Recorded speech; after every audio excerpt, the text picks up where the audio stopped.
Welcome back again, everybody. It is another stage in the decline and fall of the Anglo-American Empire. One might say walls come tumbling down. If you were of a mind to be a fan of Paul Weller's mid-80s work, look it up or ask your dad if you don't know.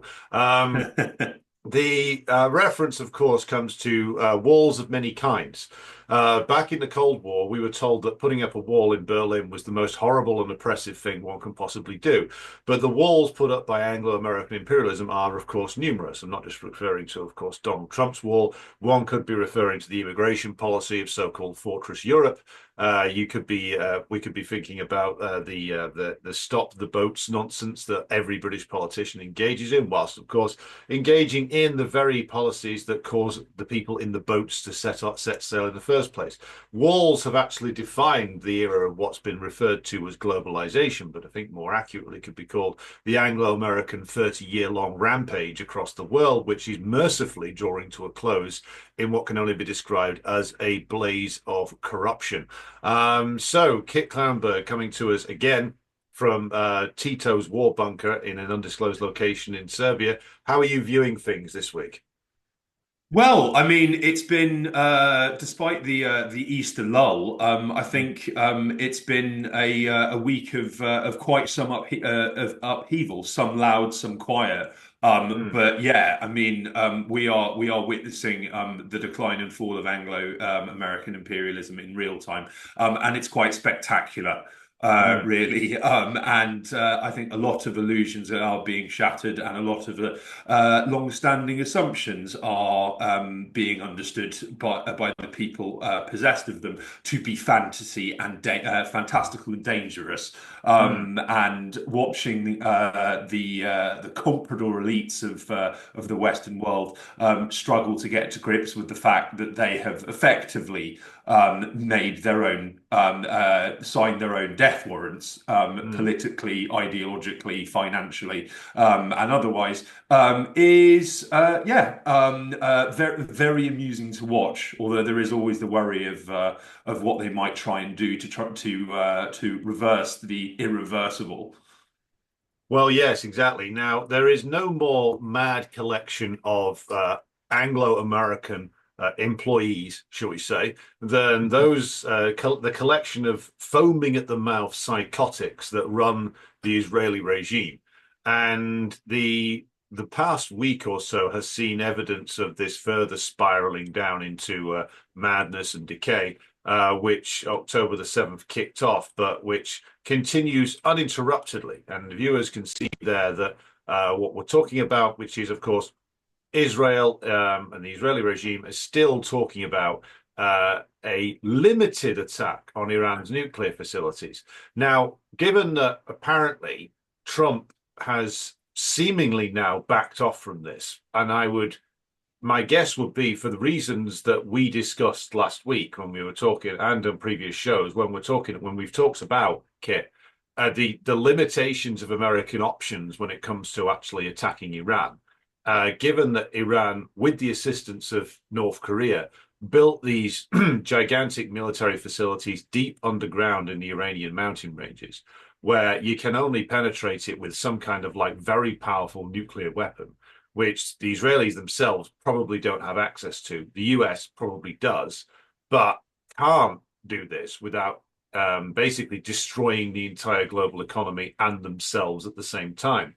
So, quite what is going on here is an interesting question. My own take is that this talk from the Israelis is mainly about domestic political considerations, given the flaming out of the Netanyahu government, but also the complete inability of the Israeli so-called opposition to replace him.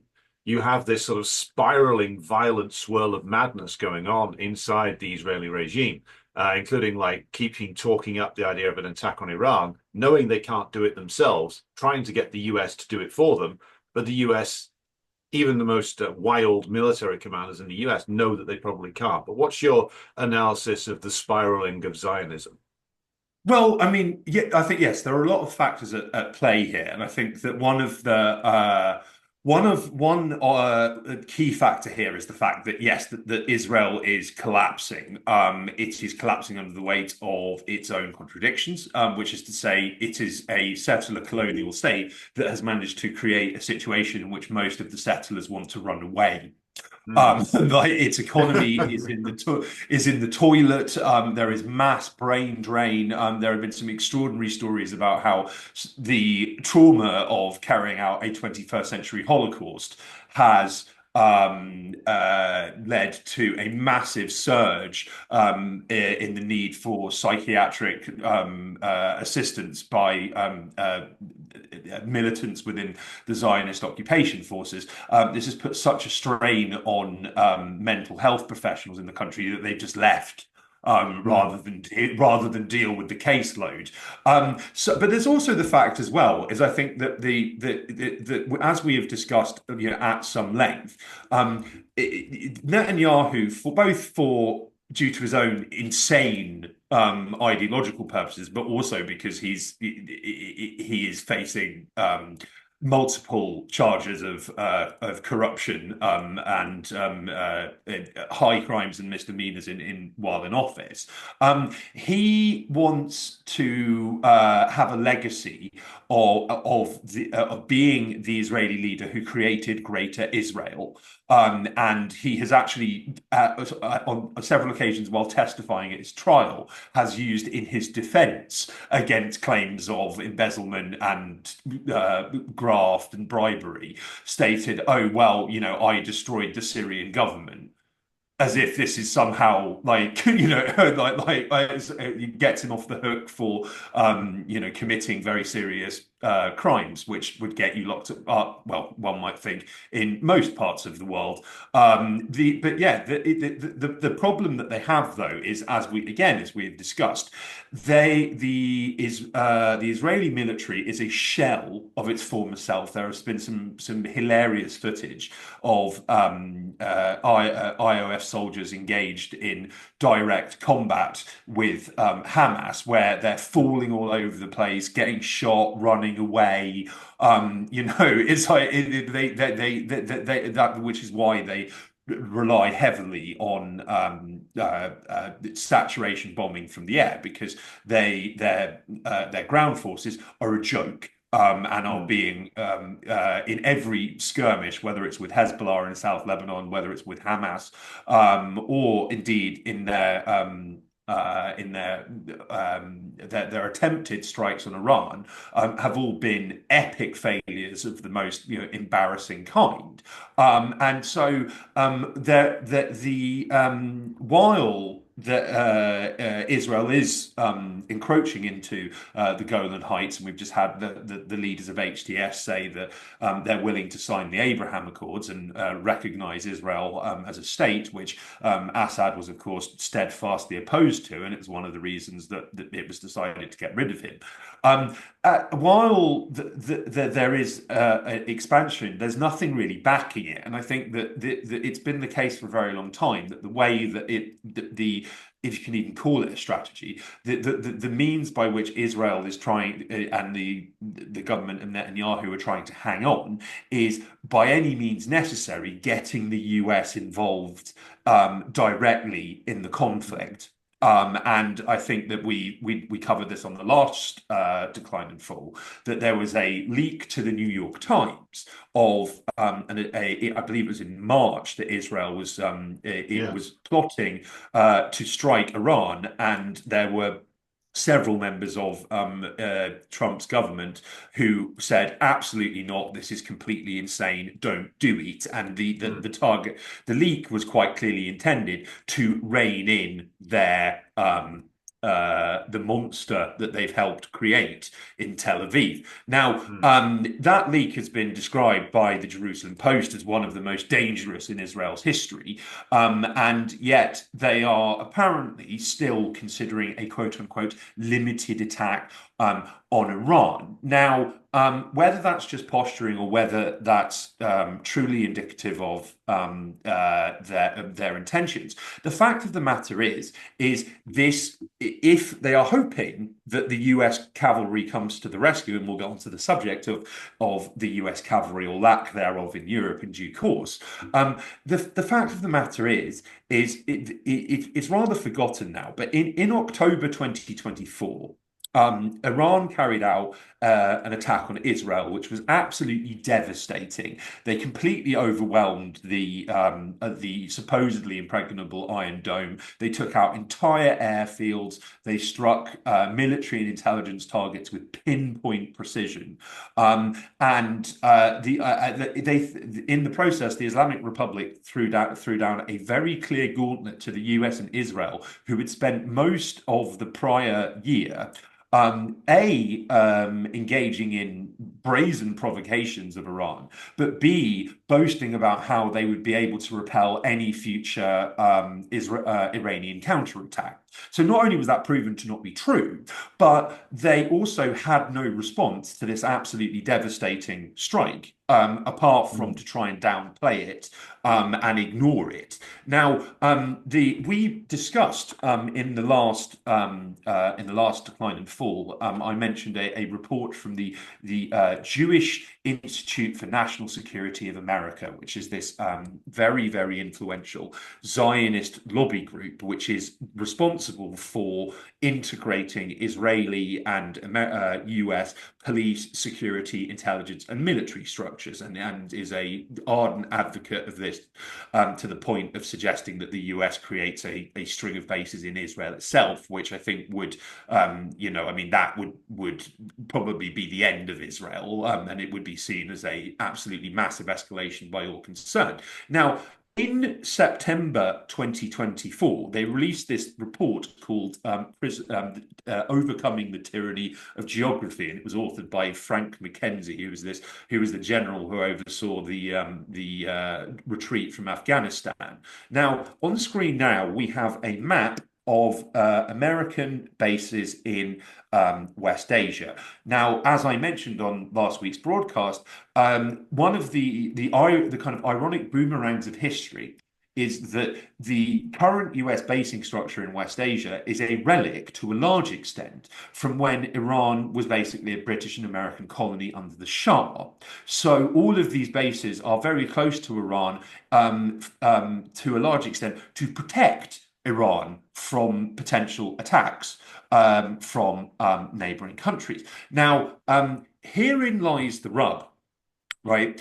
Is that in placing these bases so close to Iran, this creates an absolutely massive problem for the US, and this is why the US is so adamantly opposed actually to engaging in a all-out strike on Iran. And I think that a lot of fears in that I've heard expressed in certain quarters by including by independent journalists and analysts who I respect, that who really fear that there's going to be all-out conflict. On page 7 of this report, Mackenzie writes, these bases are close to Iran, which means they have a short trip to the fight, but that is also their great vulnerability. They are so close to Iran that it takes but 5 minutes or less for missiles launched from Iran to reach these bases, which is to say, in the event of all-out war between Israel and Iran, or the US and Israel and Iran, Iran would respond first by taking out pretty much every single US military base in the region using hypersonic and ballistic missiles that the US has no ability to stop. And there is another just wonderful passage on the next page here, which states, yes, the US has no strategic depth. An F-35 is very hard to hit in the air, but on the ground, it is nothing more than a very expensive and vulnerable chunk of metal sitting in the sun. The refueling and rearming facilities on these bases are also vulnerable, and they cannot be moved. These bases are all defended by Patriot and other defensive systems. Unfortunately, at such close range to Iran, the ability of the attacker, which is to say Tehran, to mass fires and overwhelm the defense is very real, which is a euphemistic way of saying we're screwed. On an absolutely massive scale. And I might add that, I mean, that despite this report painting a very bleak picture for the US's prospects in a conflict with Iran, it is still riven with complete delusion about US capabilities. So the next paragraph notes that US carrier-based aviation is a major capability that Iran wouldn't be able to counter. Now, from December 2023 until I believe it was September 2024, we saw Operation Prosperity Guardian in the Red Sea fail miserably to break Ansarallah's anti-genocide blockade, and that was heavily dependent on US aircraft carriers. And the planes that these aircraft carriers were carrying had to put up with relentless bombardment from drones packed with explosives. There was a report in the Associated Press at the time in which pilots who were involved in Operation Prosperity Guardian spoke about how traumatizing it was getting shot at, as this is not something we're used to, and it's not something that we think about. Right No. now, that's Ansarallah, right, which is a relatively, in military terms, unsophisticated fighting force. Iran's missile capabilities are on another level to Ansarallah. So the idea that the aircraft carriers themselves, let alone the aircraft they're ferrying around, wouldn't be wiped out Yes. is laughable. Hmm. Well, I wanted to pause for a second. First of all, just to jump back and emphasize a political point, which is now that Al-Julani or Al-Shira or whatever the hell his name actually is, probably for all I know, he's a former public school boy who's an Eton and Sandhurst graduate, is now basically rolling over for the US and wanting to sign the Abraham Accords. I wanted just to take this moment to say that all those very misguided individuals who've been turning up to Palestine solidarity demos, waving the flag of now, should we say, recolonized Syria, thinking that this was some kind of liberation movement. Well, look at what your guys doing. Look at what your guys doing. You supported the very group in Syria that is the favorite of Alistair Campbell, Rory Stewart, and every other creepy British intelligence asset, when it's now, of course, rolling over for the Zionists. So think about like what you've done, like if you've engaged in this. And I don't blame anybody for making political mistakes. God knows I've made plenty myself. We all do. But this is a moment which is a very, very revealing, because think of everything this guy has done since he got into power. Basically handing over chunks of the country to the Turks and the Israelis, now saying he's going to declare normalization with Israel, and he's hunting down quote unquote Iranian collaborators in the country, purging the religious minorities, etc., and just continually rolling over for for the British ruling class. So what did you think you were supporting if this was your guy? He might as well be an Eton and Sandhurst graduate. For all we know, he is. So that's a brief aside. It wouldn't surprise me. It genuinely wouldn't surprise me if some fucking MI6 goon cooked this guy up from nothing. Oh yeah. Wouldn't be the first time they've done it. Now, to go back to the question of Iran, this and how this is like a case of a spiraling Zionist regime getting out of control. What they think they're going to get from attacking Iran is some kind of like devastating blow that will destroy the regional resistance. But as I've said, and as we've talked about before, Iran can't be destroyed that way. It can't be, because like US has now reached the limit of like what air power can actually do. You can't destroy Iran via a limited strike on its nuclear capabilities, because, as you point out, Iran, however, could destroy Israel. Or at least do a hell of a lot of damage to Israeli and US military capacities in the region. As you point out in this article, which I'm just going to share on the screen now so viewers can observe it. And this you wrote this in October of last year, the Iran throwing down the gauntlet. Now, you mentioned that the strike on Israel was actually much more devastating than the Israelis and the Americans wanted to admit to. That the accuracy of the Iranian munitions was much greater than, again, like the Israelis or the US wanted to admit, which is why they were trying to arrest people who wanted to film Mm, anything around the impact mm. zones. Was that what your Grey Zone colleague Jeremy Lafredo was arrested for, trying to get footage of one of the impact zones?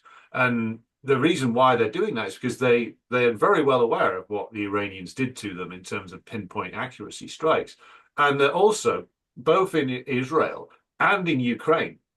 The Patriot air defense system has been revealed to be useless Mm. because as with the pilots crying because they weren't used to being shot at, so American weapons systems aren't used to being tested. So you produce an F-35, you produce a Patriot missile, air defense missile system, and then you actually have to use it against an opponent who has spent many decades developing ways to actually strike and penetrate American/Israeli defenses, and it turns out it's crap, overpriced crap, which is what Mm. most of their stuff is, because it was built on the basis of the ability of the US to essentially go anywhere, shoot at people who wouldn't shoot back, and never have to actually engage a peer level competitor, because those peer level competitors would be bound into the US led system somehow, or surrounded and intimidated by US power sanctions and also comprador agents within those countries. When that fell apart, it turns out none of the US's military capabilities or the British military capabilities were up to the challenge of taking on an Iran or even an Ansar Allah. Well, isn't that the case? Yeah, absolutely, and I think as well that there's another piece on my website, again, shameless plug, but like called "The Delusion of US Air Power," where I go into this is something that we've discussed on the show, and I think we'll get into it in more detail in our NATO bombing of Yugoslavia special incoming. At Yes. some point in the next few weeks. So stay tuned, boys and girls. But effectively the US for 30 years has been wedded to this self-deluded notion that wars can be won using air power alone. And now, there was, I think that we even discussed this on a prior episode, that there was a New York Times article about how the US was exhausting its precision munitions, trying to crush Ansarallah to no effect whatsoever, and that Pentagon planners were absolutely up in arms about the prospect of replenishing their already threadbare stocks of these very expensive and difficult to replicate missiles and other munitions. Now, as I go into in this piece, the self delusion of air power. It followed the bombing of Yugoslavia, where for 78 straight days NATO bombed a basically defenseless country at zero risk to themselves. Now, in the aftermath, when there was when British and American defense officials were carrying out assessments of the bombing, they concluded that it was completely useless from a military perspective. Like, the Yugoslav army had been completely unscathed, Mm. and had used all sorts of military deception techniques. So they would make fake tanks by sticking a pipe in the windscreen of a banged up old car, which from several thousand feet in the air might look like a tank, and then that would get bombed. And so there was a deliberate cover-up for political and military purposes of what a disaster this was. And the end result was that the Pentagon claimed this massive victory, and as a result, the US Air Force started getting the lion's share of the Pentagon budget. Now, you fast forward to today, over a quarter, which is to say, well in excess of 200 billion is spent on the Air Force. A little less, but still over 200 billion is spent on the Navy, and of course, USAF and the Navy operate hand in glove. So you could argue that pretty much half of the budget is spent on effectively spent on air operations and shunting US fighter jets around the world to carry them out. Despite the fact that this is a strategy that doesn't work. Hmm. Now, the US adversaries, like Iran, have all along been taking notes, and as you say, have built extensive, underground facilities in order to protect themselves and their weaponry and their militaries from attacks from the sky, and as have Ansarallah actually, and Hamas are known for their use of tunnels. So I think that we're kind of seeing Zionism's death throes in that the people at the top in Tel Aviv are to a man, and they are overwhelmingly led by, for all of the talk of Israel being this, all the propaganda of Israel being progressive, their politics is absolutely dominated by old men. Hmm. Like they Old white men at that. Yes, old white Europeans, Yes.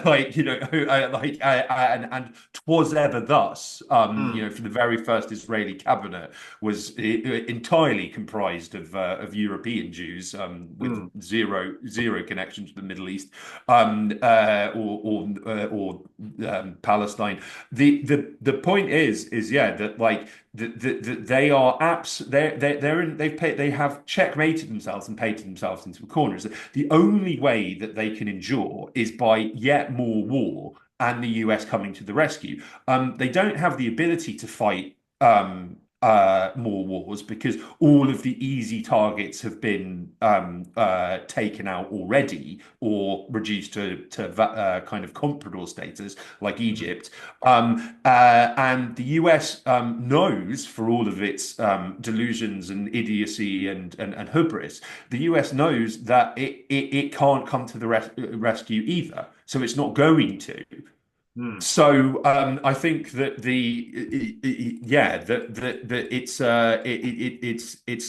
it's quite a limbo that they've gotten themselves into, and in the meantime they yes, continue to their economic collapse continues. They're completely underwritten by loans provided by the US government. Most of their industry no longer exists as it did before October 7th. Their population continues to dwindle. So yeah, I mean, we could in the blink of an eye see the collapse of Zionism. I mean, the flip side is that it is absolutely certain that a large amount of Palestinian innocent, vulnerable, defenseless Palestinians are going to continue to die in the process. But the end of this nightmare might be inching closer. Well, let us hope so. And as we've said frequently before, the end of Zionism in West Asia means basically the curtains for the Anglo-American Empire. That means essentially that Al-Jilani and his crew of Rory Stewart-sponsored compradors in Syria will be fucked, as will the comprador regime in Lebanon also be fucked. Will also probably mean the compromising of the Al-Sisi regime in Egypt. It will be the point which it'll be the domino that starts the fall of the entire display of dominoes, shall we say? Like one of those videos you see on YouTube of a guy who spent like 50 years building up a domino rally flip one over and the whole thing goes. Well, that's that the first domino in line in Israel is that in actual Mm, fact. That's the purest expression of US and British domination of the region. mm, And the reason why all the Arab compradors line up behind it to a certain extent is that they know they're next. Once the Zionist mm. regime goes, then it's them. And so therefore the fall of Zionism can't come soon enough, which is also why we're not really covering it this week, but I wanted to mention in passing. This is also why there's so much domestic repression over Mm. criticism of the Zionist state in the US now and in Britain is precisely because that some in the law enforcement and the intelligence services in Britain and the United States, they know very well what's coming. And like with everything else, though, they don't know how else to respond to it but by arresting people and trying to intimidate them. It's literally the only response they have now is to literally say, you can't talk about that. That's it. Yeah. Because they Yeah. have no other move to make. Right. Shall we move on to another selection of desperate characters looking for a way out of an impossible and impassable situation? And that is, of course, friends of the show, the European Union. By the way, guys, if you want to give this show a grant of some kind, we'll take the money. But by the way, we won't do anything you want us to. So kind of like the deal you ended up with Viktor Orban, we're willing to replicate it for a small donation to this show's budget of, say, I don't know, 200,000 euros, just Yeah, pulling it out of the bag. absolutely. I mean, Our rates are good. Our our rates are rates are good. good. Our rates are good. We'll stick the EU flag on the beginning, but basically then we'll spend the next 2 hours telling you how shit you are. So just like a meeting with Viktor Orban. Moving then to talk about this, the EU over recent years engaged in what I can only describe as like a ridiculous and self-destructive like posturing and gesturing at the Chinese, backing up US narratives about the entirely fake Uyghur genocide, um, which as I've said before, I know comrades of mine who've been to Xinjiang and have seen it, spent quite an extensive amount of time there. It's a funny genocide which sees the population steadily increase over time. But these Chinese really don't know how to do a genocide. They should bring in contractors from Israel who know how to do it, if that was what they actually wanted to do. But everybody knew that Uyghur genocide story was fake. Your Grey Zone colleagues, Kit, did a very good job of dismantling where these lies came from, including like lunatics like Adrian Zentz and others. Mm. But the EU, of course, fell into line, believing they could get one over on the Chinese. This has now blown up in their face. And with the tariff war and the instability in the United States, which even The Economist is now lamenting, they're now going crawling back to the Chinese, wanting a trade deal and the removal of sanctions on Chinese goods. So, Kit, how smug must the Chinese leadership be feeling right now, given that these absolutely useless collection of Eurocrat morons have to go crawling on their hands and knees to Beijing?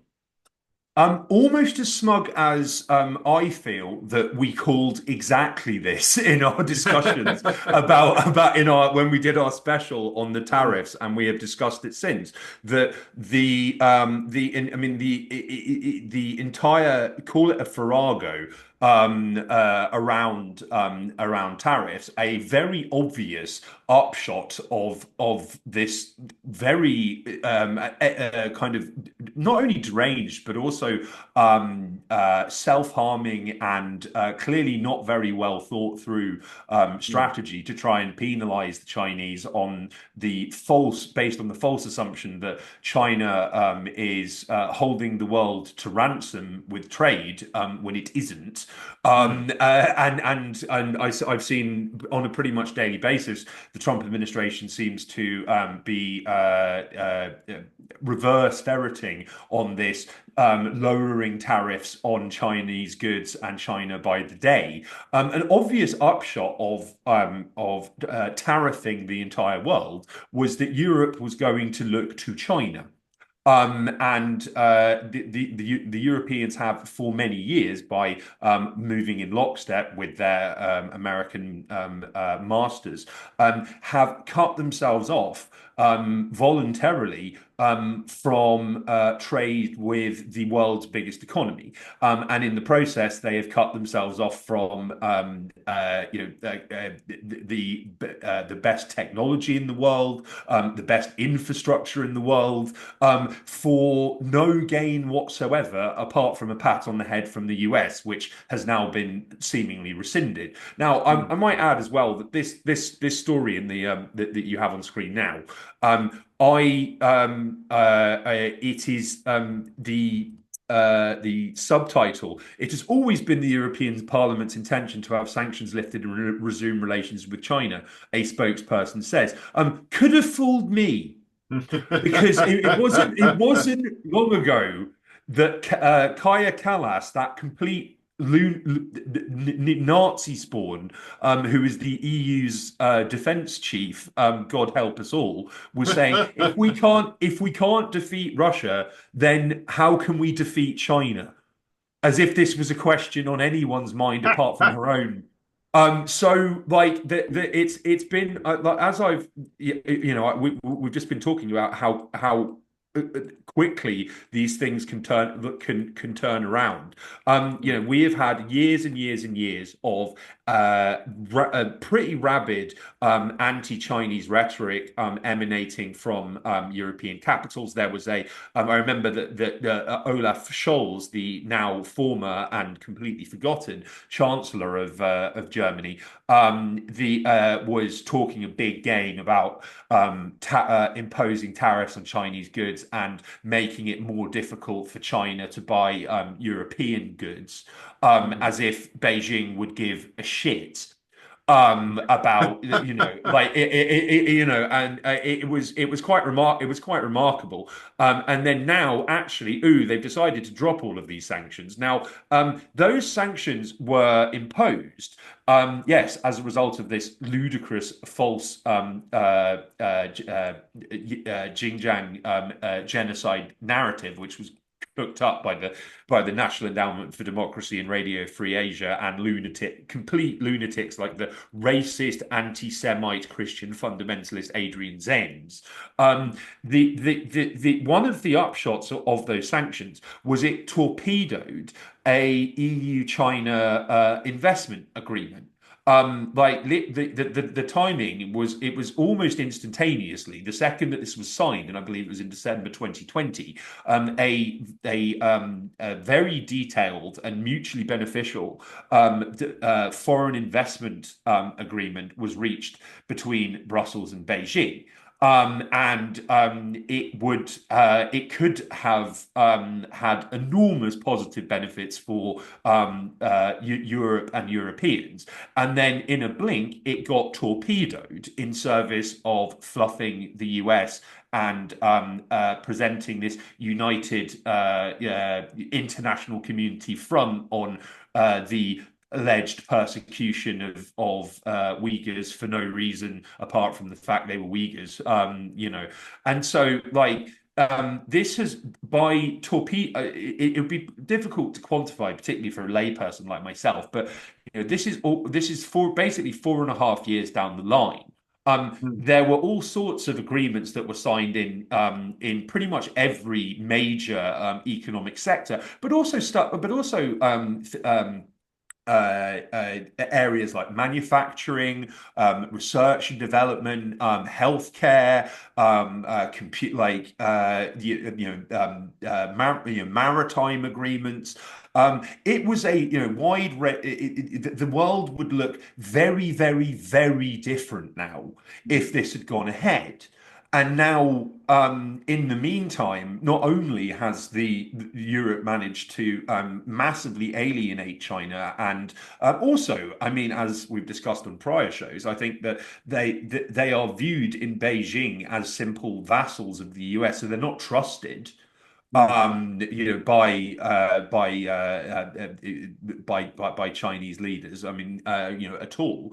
And so, like, we're going back to, it's kind of we're back to square one, except with a very, very, very different playing field. Now, I mentioned before that there was, I believe it was a Bloomberg or Wall Street Journal article last year, which stated that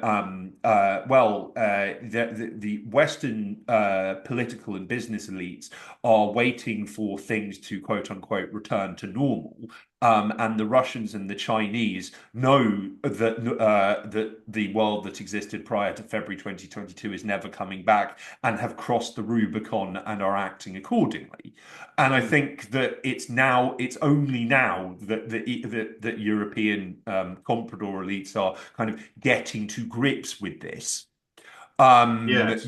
and which is quite amazing, Well, it actually. is. Just to make the point here, that EU-China agreement from 2020 was babbling on about how they were going to make sure that the Chinese didn't backslide on liberalization, and stuff like that. The time when when European leaders could go over to China and say, "We expect you to do X, Y, and Z," that's gone.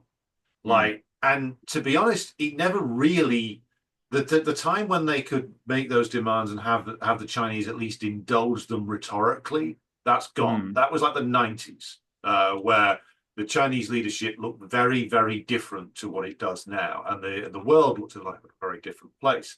Now, what's going to happen is the Chinese are going to probably say, "You want this, this, and this? Okay, well, here's how you're going to get it. You're going to agree to this now." Because we know how desperate you are. And we know basically that you're stuck between a rock and a hard place. So we will dictate the terms, and you don't get to make many demands of us anymore, I think will generally be the line that they will take. yes. And the Europeans will be forced to suck it up. And it will cause all manner of crises in places like Germany and France. And of course, Britain's not in the EU, but there's a crisis here as well, as we've mentioned before, between the different elements in the British ruling class, some of whom want to do business with China, and some of whom, shall we say, like your old friends, Gwynedd Prince and others, were sort of foaming at the mouth anti-China fanatics who would literally rather sink Britain into the North Sea than have anything to do with the Mm. Chinese. Interesting to see how that's going to play out. But the general point here is that the Russians and the Chinese do have an agenda that they're working towards, I think, which is the sort of greater Eurasia economic integration, the Mm. final part of which is, well, the smallest part, geographically speaking, which is Europe. If you look at like the way that the Belt and Road Initiative and the Shanghai Cooperation Organization and the other sort of Eurasian economic integration organizations, which the Chinese and the Russians are central to, you see now that like Belarus is a member of the Shanghai Cooperation Organization, and has very extensive agreements with China that also includes a military component, which is why you end up, with the Chinese making the Poles shit themselves by suddenly turning up on the Belarus border, waving the red flag, and doing military exercises there, effectively sending a signal to NATO and to the idiots in Warsaw that you're not going to do this. If you think you're going to launch some kind of invasion into Belarus, well, fuck off, basically. Not only are the Russians there with missiles, but they have a military agreement with the Chinese. You also have countries like Hungary, ruled over by a man who, of course, in Orban, who started his career as a collaborator with the CIA and George Soros, now doing comprehensive agreements with the Chinese, basically integrating further the Hungarian economy into the greater Chinese economic project. You are sitting in a country which is also going down that route as well, albeit with contradictions. So the last part of the puzzle that the Chinese and the Russians are trying to work out is what to do with Europe. And for us here, i.e., those of us outside of the ruling class and outside of the petty politicians in the European countries, the choice is we could either have a system whereby we are engaged with the Chinese and the Russians in beneficial economic engagements in terms of trade. And that would mean basically sucking up the fact that this is a relatively small part of the world with a history, but one which could have a decent future dealing with other countries on equal terms and could rebuild itself, both Britain and France and Germany, on a new basis. If, however, only if the parasite elements and the horrific ruling classes are buried. Only if the wild delusions of Western chauvinism and British exceptionalism and Anglo-Saxon bullshit are buried. And if we do that, then an alternative future is available.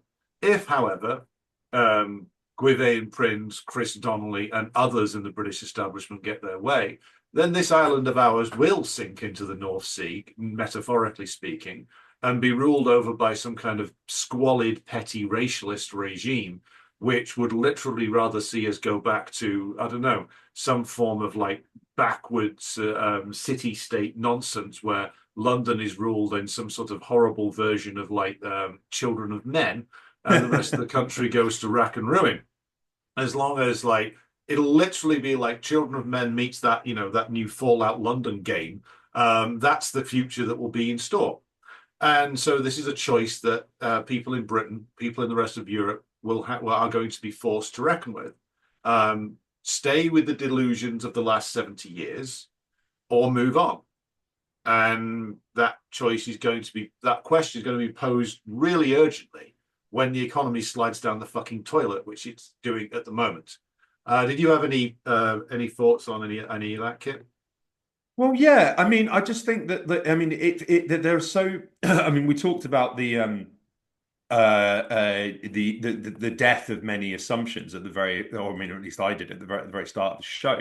I mean, there was what ties into this on top of the economic aspect is the Europe is slowly but surely, and it's it's it would be wrong-headed to refer to Europe as homogeneous in this regard, because it does seem there are elements within particular countries, particularly Britain but also France, who are genuinely can't fathom the extent to which they are subjugated.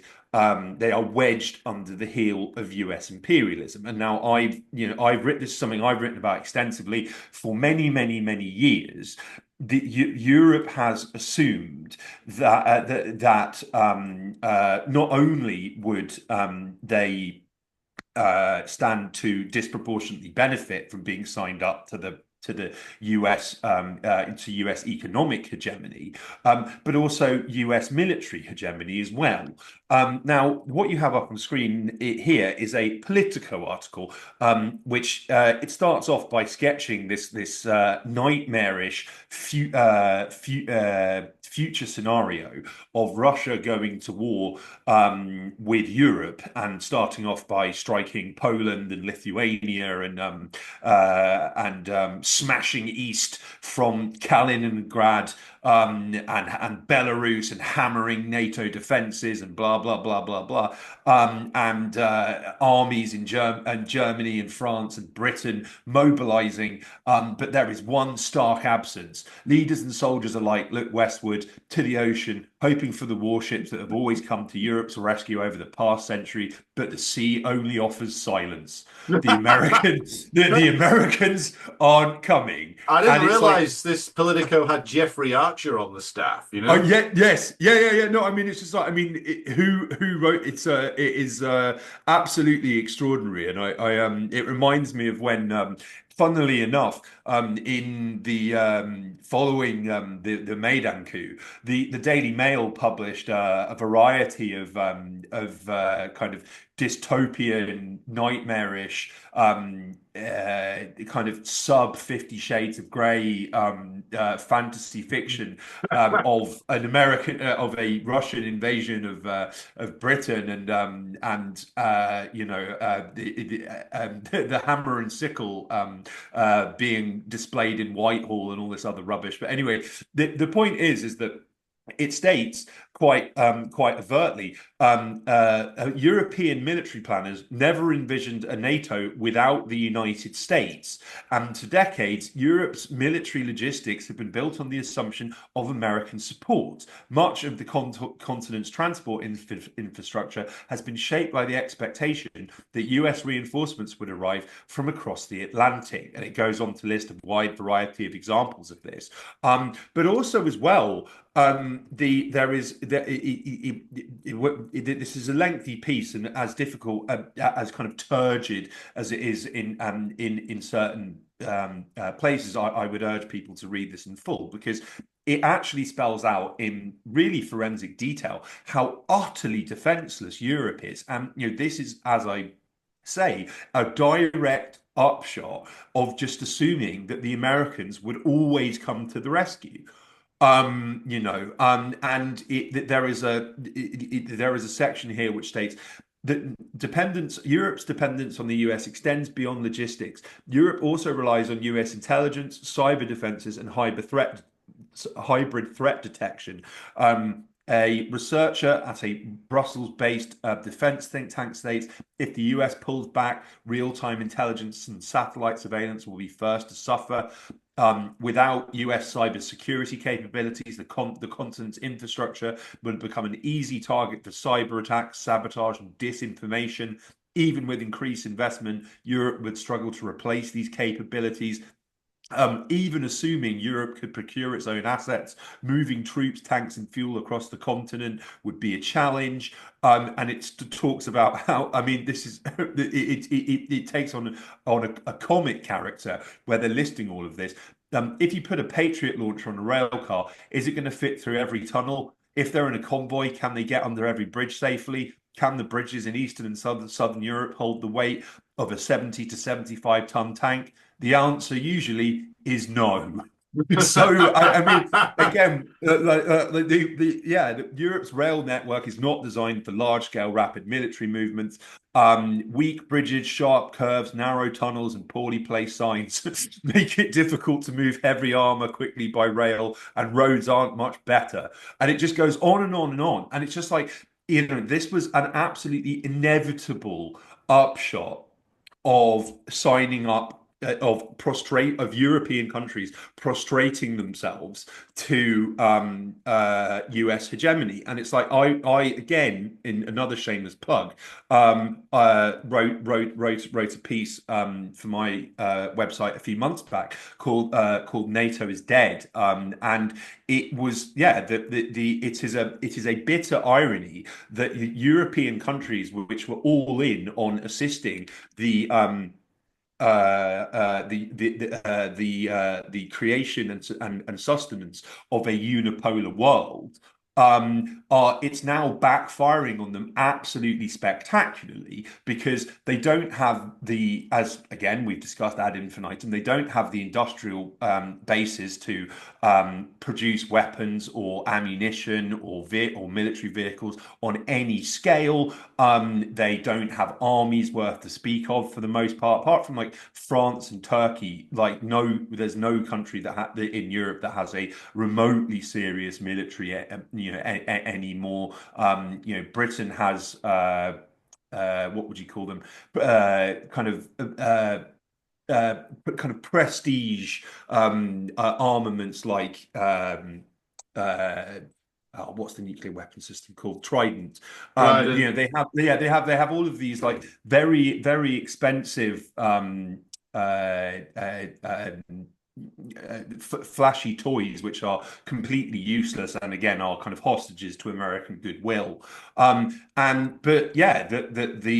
was a sense for a very long time, well, we are completely invincible because of NATO's Article 5. It was never factored in that maybe the US wouldn't at some point come to the rescue or might just give up on the whole idea. We have discussed on prior shows that one of the reasons the British were so keen to foment war in Ukraine was to refocus American attention on Europe at a time that the Obama administration was pivoting towards Asia, which that didn't happen, but also the pivot towards Europe seems to have, sorry, the repivot to Europe seems to have run its course, and Europe is now left basically defenseless without any idea of what to do because they are used to following orders. Yes. Well, if you look on the screen here, I'm just sharing an image of the Daily Telegraph has been Yes. paying for recently.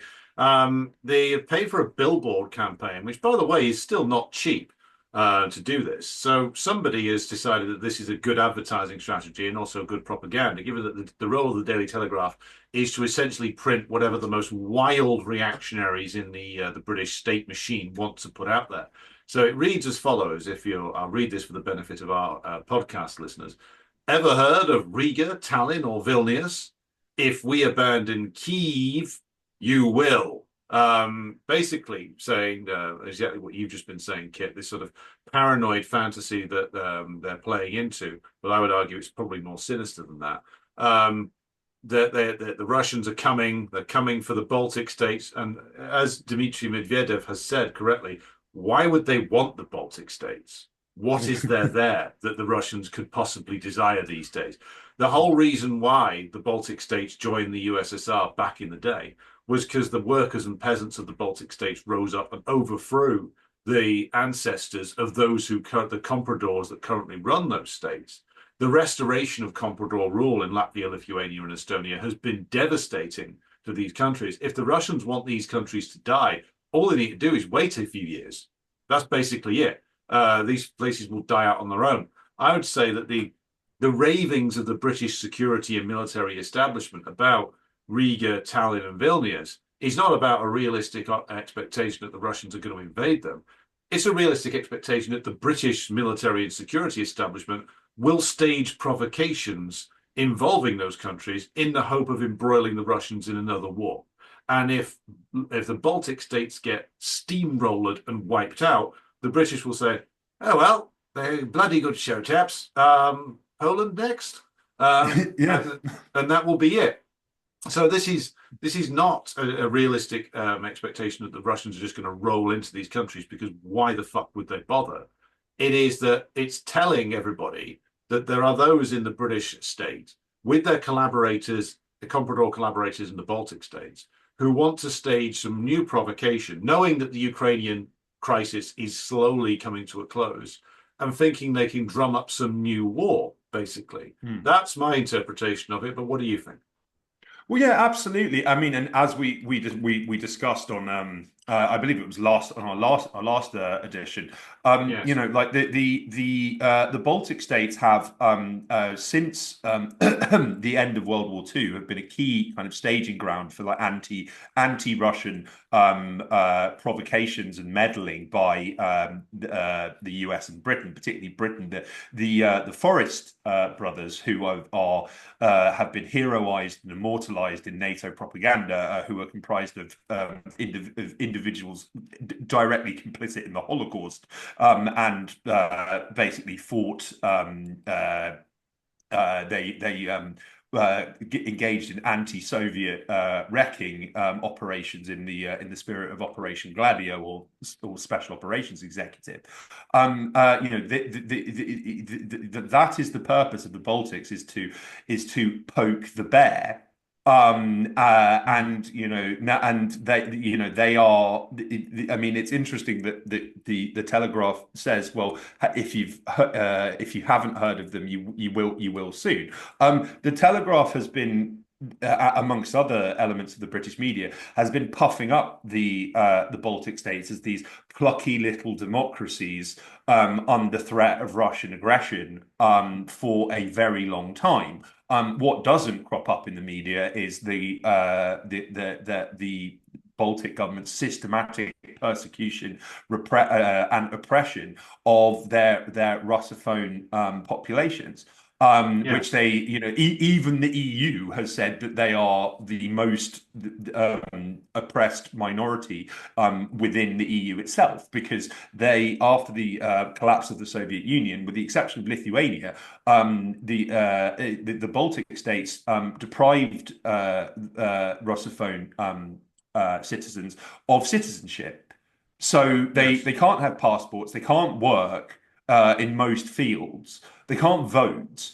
And that they are their mere presence is a wonderful. It can be exploited for propaganda purposes, because when Russian authorities quite reasonably talk about the like how these people are persecuted and subject to routine discrimination in pretty much every sphere of daily life. Oh well, this is the Russians saying that they're going to invade, that they're creating facts on the ground. No, like not at all. And I might add as well that we've just been discussing how Europe's defense has been entirely has been entirely structured around the idea of the US coming to the rescue. This is the same of Poland and the Baltics as well. And Yes. there have been numerous articles in the mainstream media with officials in these countries expressing, you lamenting the fact that the US is turning its back on us, and we have been such reliable allies. And it's like, well I mean, you are the architects of your own destruction, because you have been, yes, engaged in absolutely brazen provocations of Russia, and engaged in all sorts of fiery, incendiary, belligerent rhetoric with a massive kind of xenophobic, racist element to all of this. They are the originators of calling Russians orcs, and suggesting they're these backwards barbarians. And they did so because, hey, well, we have completely unassailable, unconditional US backing, so we could just say and do whatever we like. Yes, Um, exactly. yeah, and it's like, and I think that, I mean, it must be a particularly bitter pill to swallow, given that, I mean, I've traveled extensively around the Baltics and Poland, and there are so many monuments to US leaders, and roads and squares and parks named after like George Bush and Ronald Reagan, and like all of this other stuff, and it's just like, Monuments to mediocrities. yeah, and it's like, and this is your reward.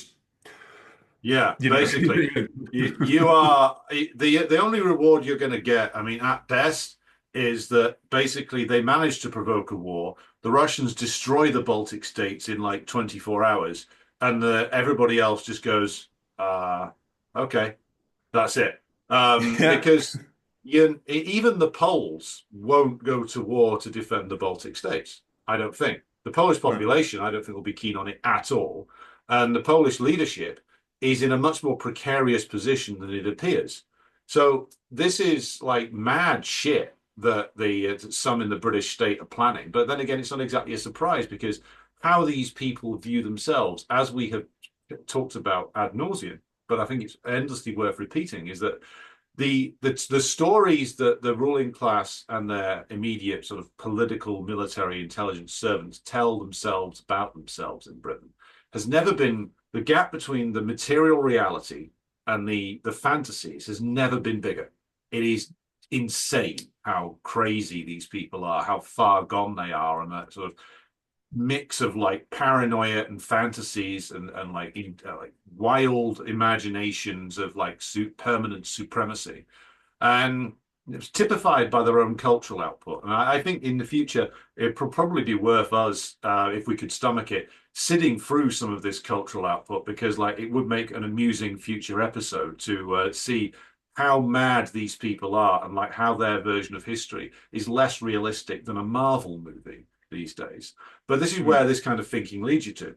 And but on the other hand, I wanted to just drop in something here before we move on. Now, one of the things you mentioned there was, of course, the US is torn, shall we say, planning between the necessary, from the imperialist point of view, pivot to Asia to try and do something to derail Chinese economic growth and the growth in Chinese political power as well, as a consequence of which of this. And they've been talking about this roundabout since 2010, 2011, and have been in a dispute amongst themselves over what they're going to do about it.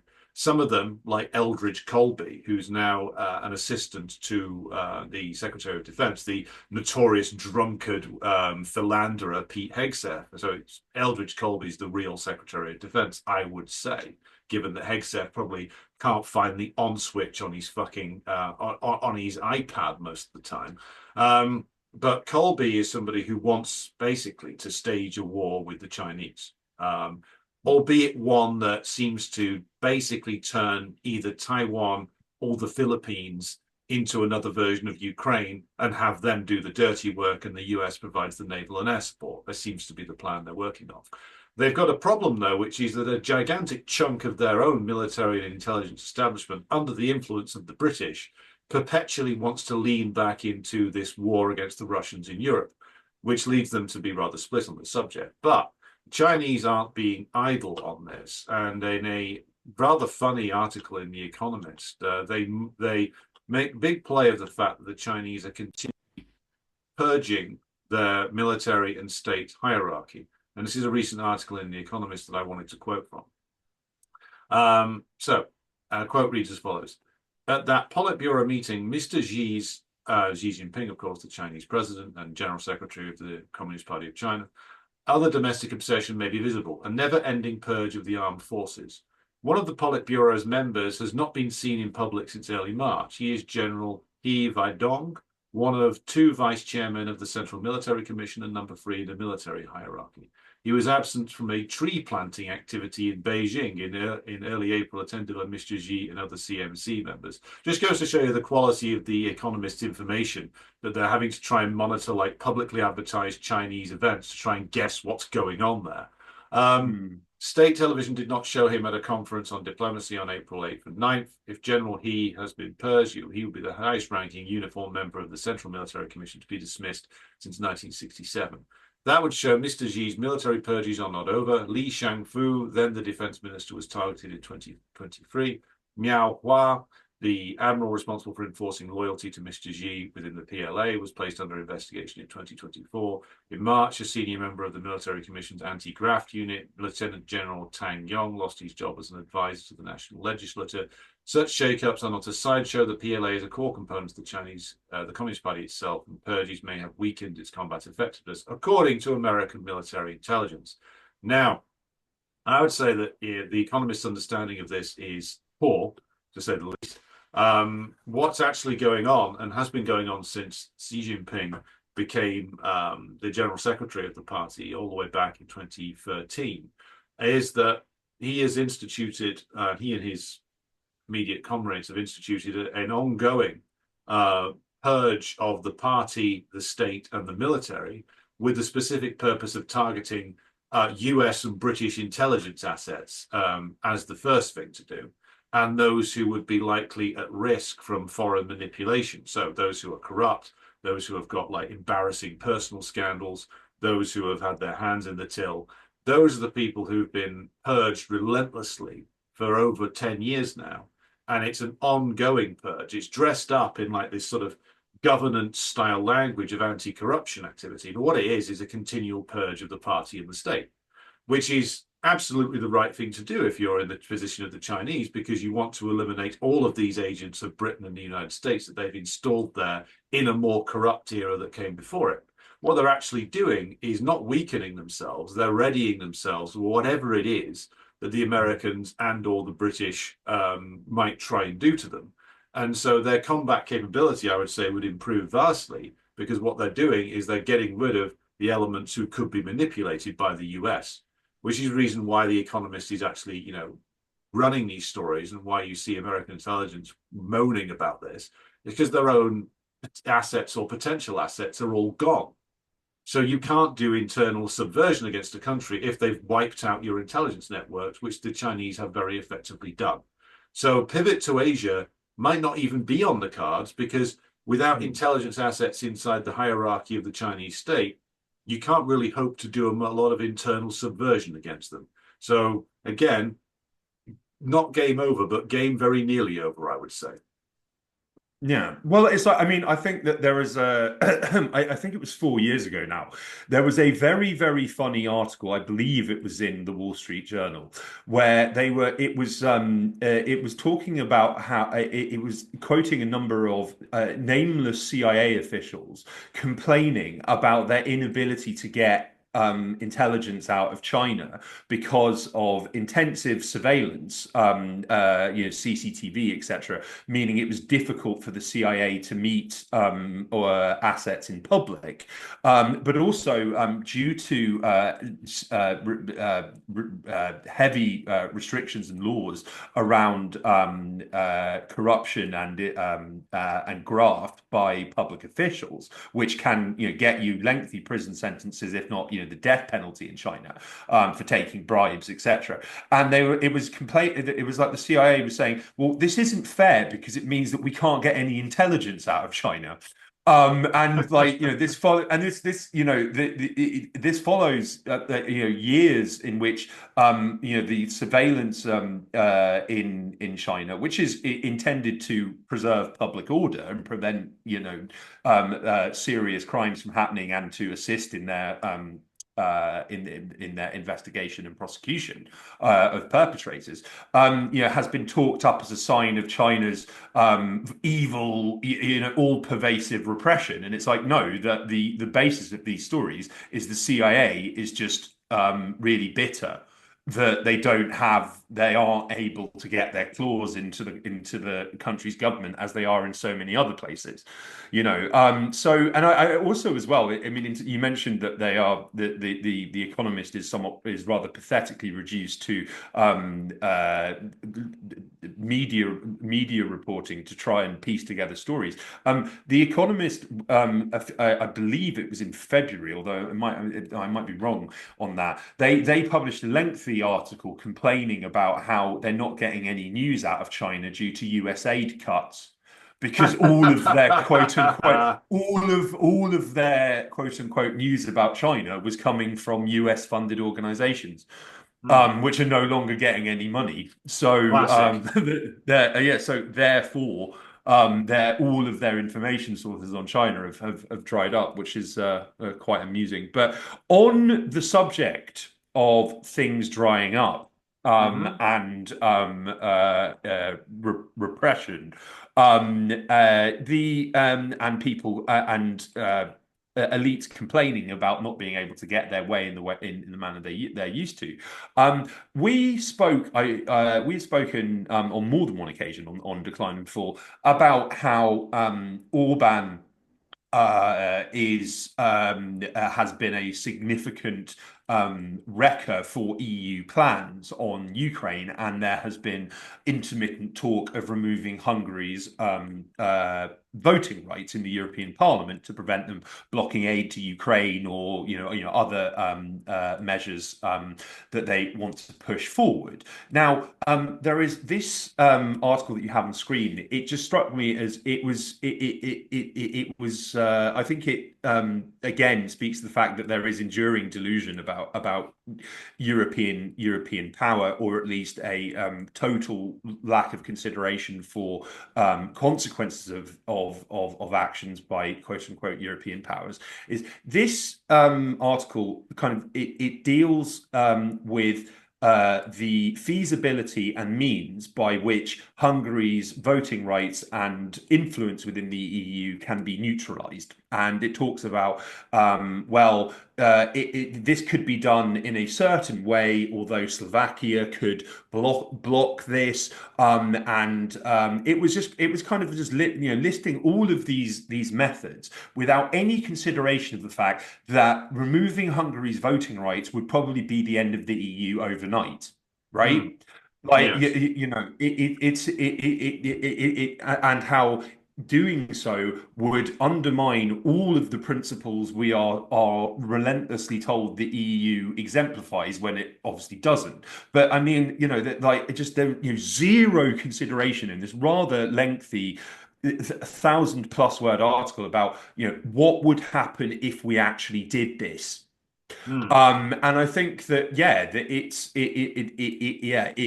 would be it's not just Slovakia that you would have to, with, led by the popular anti-war Robert Fico, you would have to worry about, is that there is a large number of countries with putatively pro-EU governments who would, if they had, an ounce of sense, which, I mean, that is an open question in itself, but would ask themselves, well, if they can do this to Hungary, because Hungary is opposed to certain things the EU is doing, they could do it to us. Now, there were similar discussions were had about Poland when it was Mm. led by Law and Justice. Law and Justice were voted out and replaced by, a somehow in many ways even worse pro-Western government. But PIS remains very popular and a powerful force within Polish politics and society. So irrespective of the fact that they're now led by like Donald Tusk, that this move would not go down well in Poland.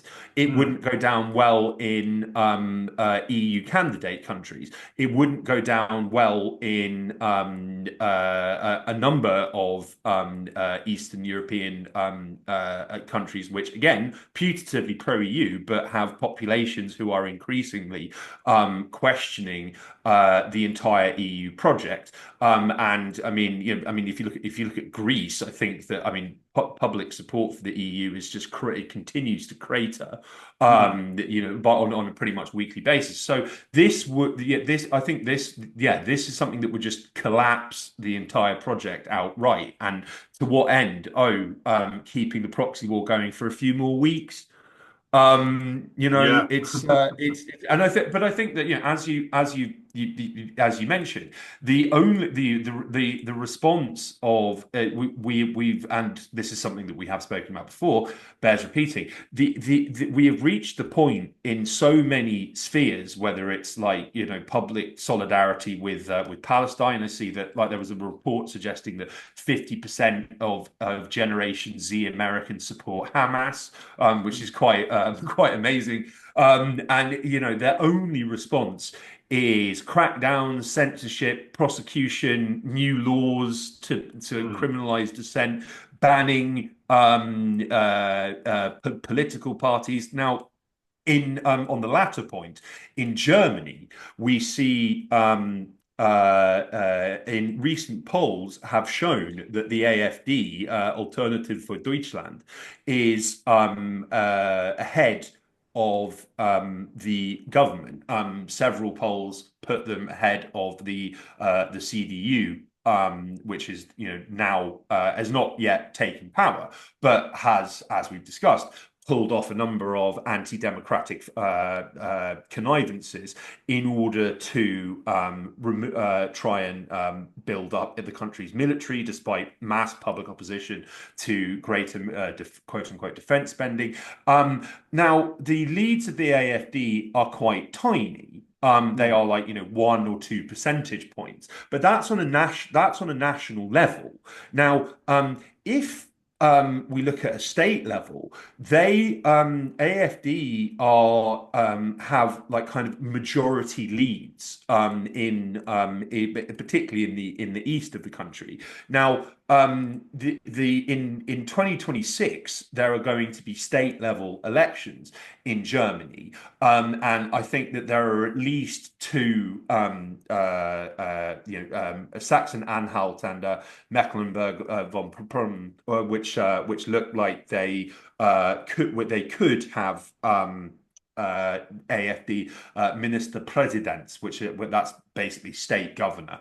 Mm. So like the part, there has been talk of banning the party. I think that their performance in the polls is probably making their banning more likely. They are already under heavy investigation by the BFV, that's Germany's domestic intelligence service, and that means that all of the parties' emails are being read, all of their phones are being tapped. They are probably riddled with agents. The upshot of banning them, though, would be they would probably just start a new party, possibly called Alternative for Deutschland, Zwei. Hmm. And their support would shoot through the roof. Yes. Um, I mean, uh, I am still of the opinion that eventually, that when the CDU's government hits the ground like a downed aircraft and crumples under the weight of their own inadequacies and their inability to address the challenges faced by German capitalism, I think that a significant section of the German ruling class is probably going to swing behind AfD eventually, in an attempt to bring them in to solve their problems. It's going to be interesting to see if they indulge in a banning of the AfD, because as you say, all that will mean is that they will then consolidate probably all of like the right-wing forces, all of the nationalistic forces in Germany, including probably elements from the CDU and SPD and others who will swing behind them, to make them emerge from whatever election occurs in a few years' time as the dominant party in Germany, whether it's in this form or another form.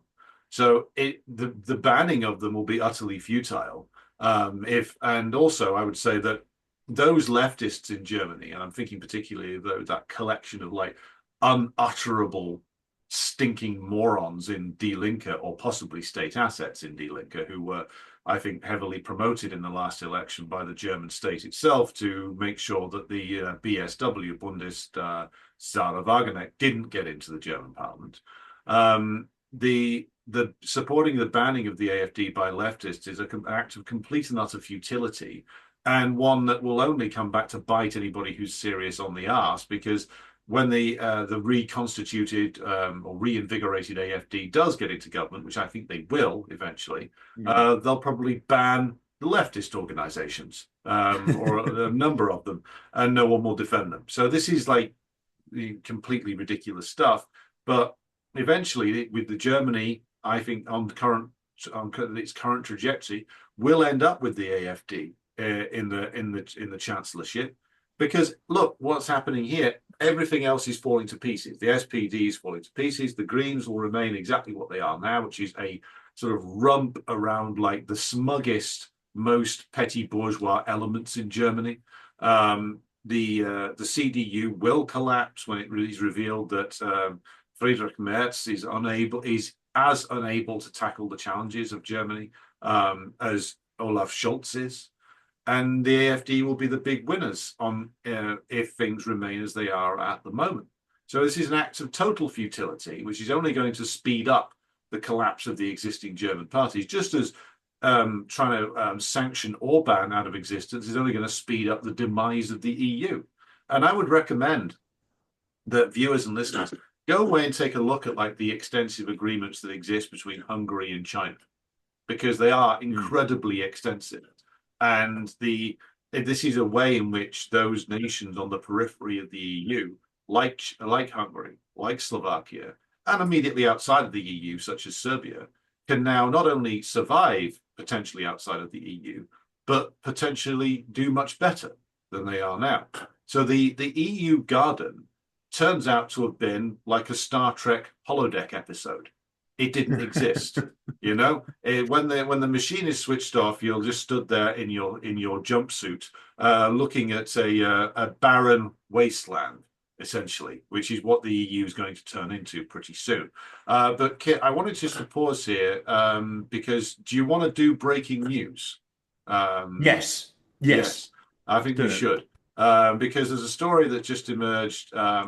Which I think merits us doing a breaking news thing, which is there has been an assassination of a high-ranking Russian military commander named Lieutenant General Yaroslav Moskalik, killed in a car bomb at the very day of Steve Witkoff, Trump's personal envoy to Russia, arriving for meetings with President Putin.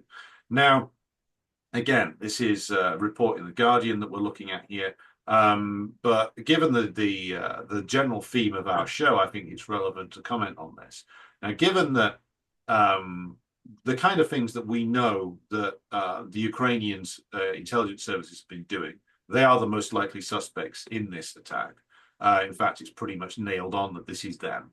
However, Mm. one should ask the question as to, given that the very extensive and now admitted to role of the British in the rebuilding Ukrainian intelligence services in their own image, and given the timing of this, is it entirely unreasonable for us to state that there is more than likely to be a British hand in this somewhere or another?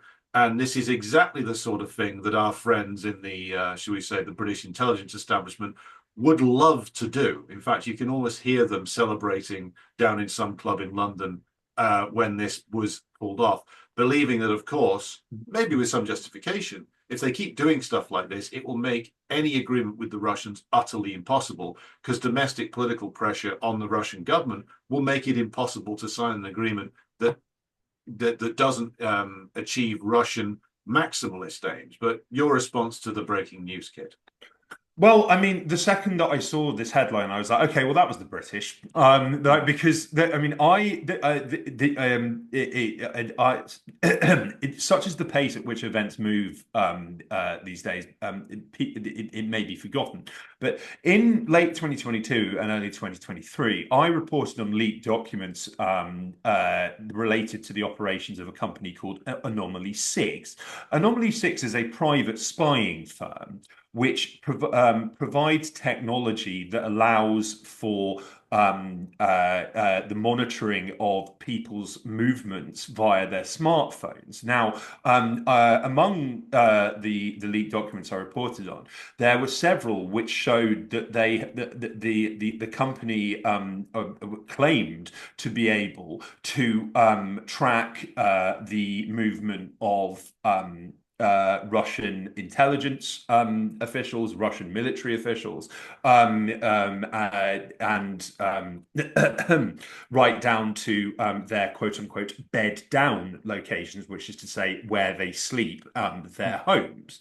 I also pointed out as well that it's quite clear that their tracking software is not actually as precise as they claim it to be. Now, when in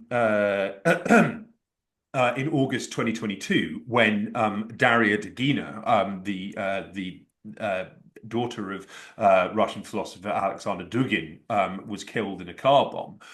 Again, my initial reaction was, well, they probably used Anomaly 6 technology and to try and take out Dugin. But managed to tag his daughter's smartphone instead, and that's why she got killed.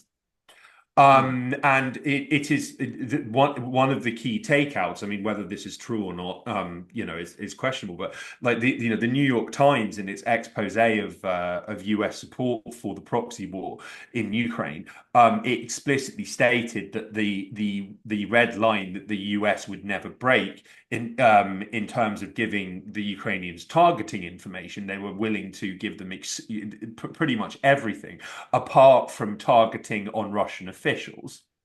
And then yet you had an attempted assassination of Dmitry Rogozhin in a Donetsk restaurant in 2022 as well. And I strongly suspect that was an Anomaly 6 job.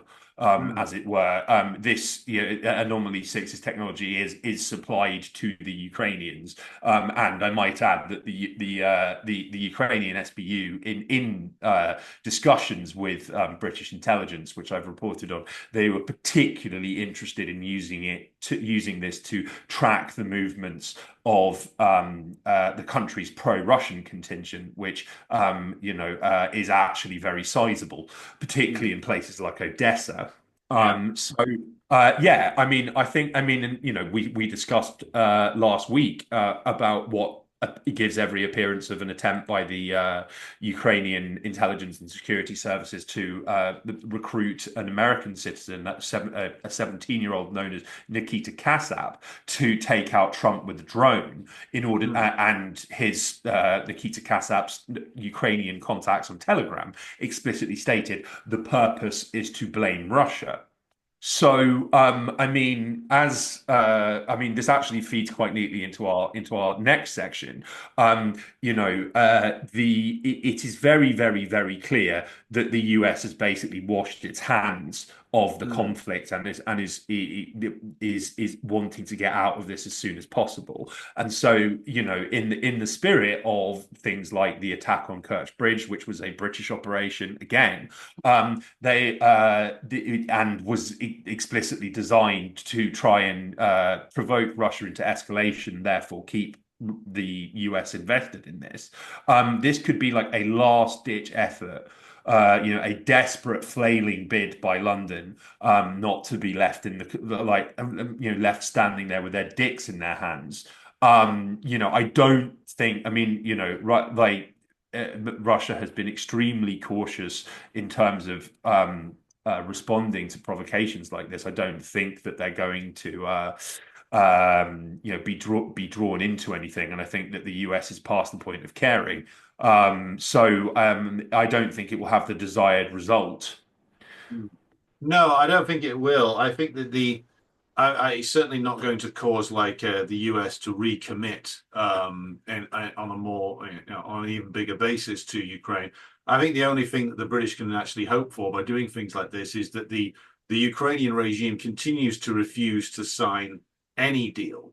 But then all that will happen, given the fact that the US knows that they've lost this one, will be that the US and the Russians, as we've said ad nauseum now, but I think it always bears repeating, the US and the Russians will sign their own deal to like basically stop further deterioration of relations between the two of them, and that the US will essentially more slowly back away from the Ukraine issue.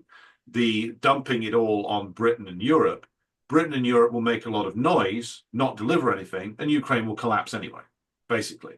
And then the final outcome will be dictated by the Russians following the collapse of the Kiev regime, which is what I think will actually occur. Now we've got Ukraine being defiant, etc., and like Zelensky making a lot of noise. He's making a lot of noise because essentially London's telling him to. I think Hmm. this is. I mean, there's talk of the French and the German influence as well, but the overwhelming dominant faction in the office of the president, like the people who control Zelensky and his chief of his office, Yermak, Hmm. it's London that controls them, right down to the security guards that surround them. So what I think is happening is that British intelligence is telling Yermak in particular, don't worry, whatever Trump says doesn't matter. He's crazy. We've got your back. We can keep this going. Just keep telling Trump to fuck off and keep the war going, and we'll take care of you.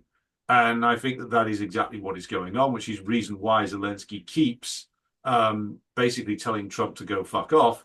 And all he's really guaranteeing is that the Trump will say, well, Europeans, carry it on, and the Europeans won't be able to. Then we will get the final collapse. But what's your take on the latest, Kit?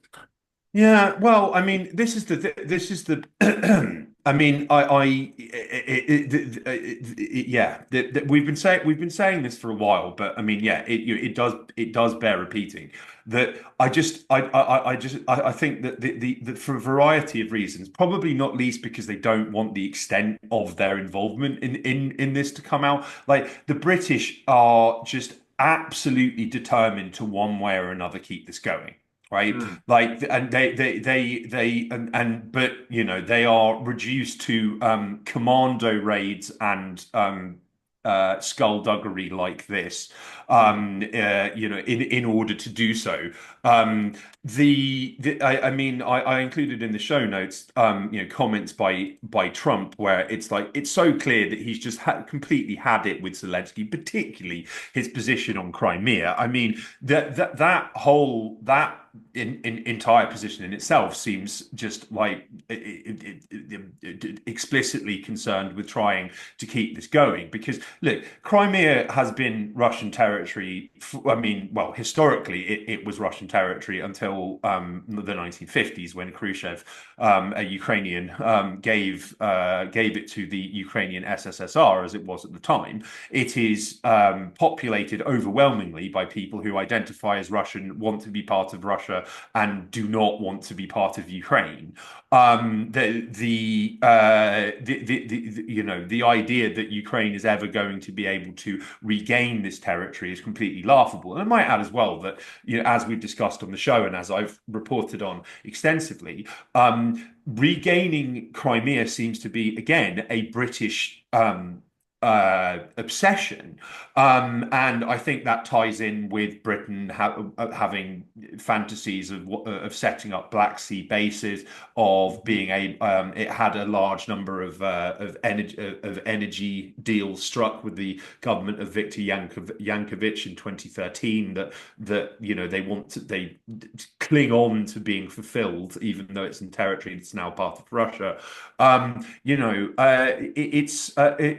it's total madness. I mean, I just reported for the Grey Zone on leaked documents about Krinky. That you know, Krinky was a 9-month long effort to recreate D-Day. This has been confirmed by Ukrainska Pravda. We've discussed this on the show before. The Britain trained a large marine raiding force, and explicitly said, you know, we're going to recreate the Normandy landings, and you're going to land in Krinky, create this massive beachhead, and then march on to Crimea, an all-out victory. Except they were doing this without air cover, and the Russians knew that they were coming. And Great so strategy, lads. yeah, yeah. So, like, you know, in a kind of mini Gallipoli, wave after wave of poorly equipped and very badly trained, in many cases, Ukrainian Marines were just fed into a not even a meat grinder, just like this relentless bombardment by you know, Russian you know, their glide bombs, drones, artillery, flamethrowers, even you know, like very few people dispatched on British supplied high speed ribs to Krinky actually even made the journey. Those that did often got killed the second they got there. You know, it fizzled out without much in the way of you know, any acknowledgement whatsoever. And now Ukrainian officials never talk about it, and they were talking up as something massive at the time. And you know, we now know based on these leaks that yes, the ultimate purpose was seizing Crimea. So I think that yeah, this is that Zelensky's refusal to accept any deal in which you know, Crimea is recognized as Russian is the last perceived ace up his sleeve to keep the US involved in this, but they're not interested anymore. Mm. Well, as we can see from the peace talks involving Ukraine are collapsing and have collapsed after Rubio and Vitkov pulled out, which mean after basically they couldn't reach an agreement with the British and the Europeans on the way forward, but Vitkov's still gone to Moscow, meaning, well, at the moment, Vitkov will probably be telling Putin we had nothing to do with blowing up this latest general, and probably blaming it on the British. So it's absolutely clear that like downscaling like tensions between Moscow and Washington DC, that effort will continue. The Keir Starmer has got his way to a degree, which is that the war will continue. But the war will continue in the same way that, I mean, we've just gone past 50 years since the liberation of what was formerly known as Saigon and the final collapse of the South Vietnamese puppet regime in 1975. A similar fate awaits Zelensky. Like when the US slowly backs away from this and he finds that well, for all the noise coming from London and Paris and Berlin, they've got nothing. He's going to be left basically having to, you know, do an Ashraf Ghani, which is flee on a British plane to his apartment in London with a briefcase full of dollars and hoping against hope that none of the people who were dispatched into exile in Britain as refugees get hold of him in the next period. Because the only way this ends is with essentially the Russians militarily knocking over the Kiev regime and having to go to Odessa and probably having to go to Kiev to basically destroy this now entirely British sponsored statelet. And then you'll end up with like the victory that the US was afraid that the Russians were going to gain, like this total destruction of the Kiev regime. That's the only way can possibly end now, because politically it's going to be very hard for the Russian government to leave the Kiev regime standing. Internal domestic pressure in Russia, including from, of course, the second largest party in the Duma, the Communist Party of the Russian Federation, is going to be very significant. And unlike in Europe, the Russian government actually has to take seriously the opinions of the population. Strangely enough, you wouldn't have got the special military operation without a overwhelming sense from the Russian population that they weren't going to tolerate essentially the US creating an armed encampment on their border again. So this is London essentially only guaranteeing that this version of Ukraine is completely and utterly destroyed. And well done, Sir Keir. Well, he's not really responsible for this. It's like people just giving him the orders. But he's achieved his objectives. Sir Keir and David Lammy, the modern day Lord Palmerston and William Gladstone of the fading British Empire. Anything more to add on that, Kit? Well, yeah, I was going to say as well that this was it slipped my mind to include it in the show notes, but I mean I saw there was a in the spirit of these things there was a report in I think it was Business Insider where it was boasting about how BAE Systems had worked out some magical way to meet the UK's need for a lot of ammunition and fast. It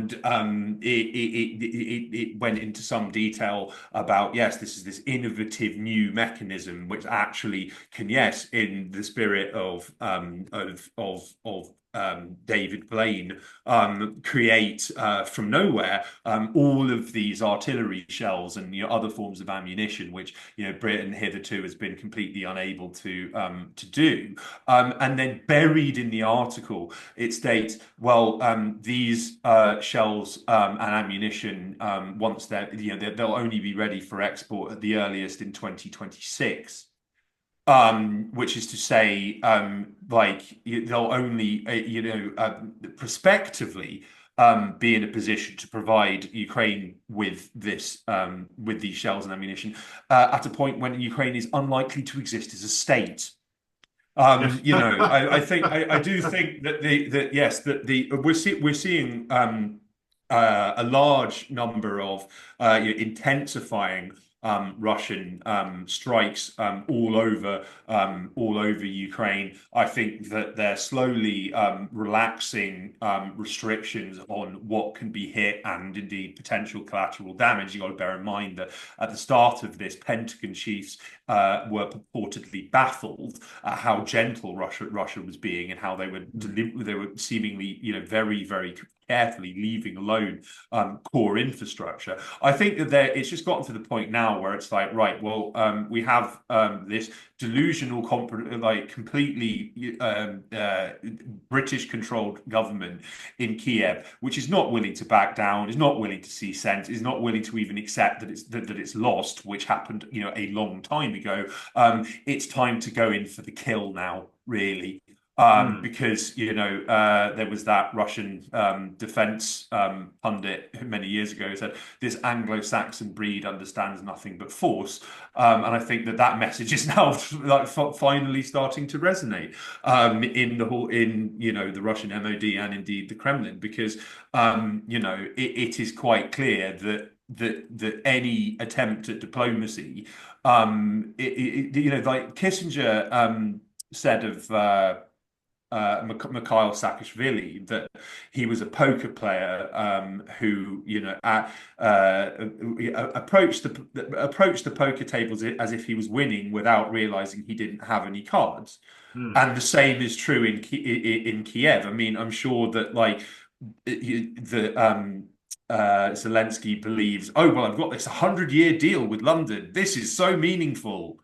And like it's just like, I think that there's that level of delusion, and I think I mean, on the Afghanistan analogy, and this is something that I wrote about, 2 years ago, my God, for Mint Press, that like there was this fascinating report by the Special Inspector General for Afghan Reconstruction called Saigar, which got zero media coverage, but it basically talked about the collapse of it detailed in kind of real time the collapse of the Afghan government, the Afghan military, and the Afghan security and intelligence services, which the US had spent 20 years and countless billions creating, and their evaporation like sugar in hot tea in a Hmm. few hours. And it notes that in the lead up to this, that Ghani was being told by the US, we are leaving and we're not coming back, and you need Hmm. to understand this and plan accordingly. And Ghani didn't believe them. He Hmm. he thought, well, his attitude was, well, we're the most important geopolitical bit of real estate in the world. You spent all of this money, all of these years, all this blood and treasure. Like, there's no way you're going to leave. So, like, he thought that they were trying to manipulate him or like try and get concessions out of him for political reasons. And like, no, they were literally saying that they were leaving forever. And I speculated at the time that if similar conversations were being had or were to be had with Zelensky, he wouldn't believe them either. Hmm. And I strongly suspect that this is the case now. Yes. I mean, Yes. every so many public statements, and then God knows what they're saying privately from US officials. Like, the other, as we talked about, I think last week, Trump said, and Rubio backed this. Well, we want a serious peace deal signed in a few days, or that's it, we're giving up. And I think that this was, rather than being interpreted as, well, if you don't get your shit together, understand that you've lost this and lost this badly, and that you don't have any cards, then we're just going to give up on you. And this was perceived as, well, we'll walk away from negotiations, but we won't walk away from the war. Hmm. Well, the unlimited self-delusion of the US puppet regimes is fed, of course, by those with interests in wanting to make sure that the war just continues at all costs, which is, of course, the role the British are playing here. Now, I think this brings us largely to a close of business for this week, Kit. We Yeah. are going to have various specials coming up in the next few weeks, dear viewers and listeners. So, as Kit has already said, there's going to be a special coming up soon on the 26th anniversary of the NATO attack on Yugoslavia, and you can expect that within the next few weeks. We also have the JFK assassination special. We're planning to do that next week, and a new one which has emerged in recent hours, which is the need to do an exploration of the British role in the mess that is going on in the Democratic Republic of Congo, and the wider British role in places like Rwanda. We've already mentioned Somaliland, but also what appears to be a serious effort by the British ruling class to re-establish themselves across Central Africa.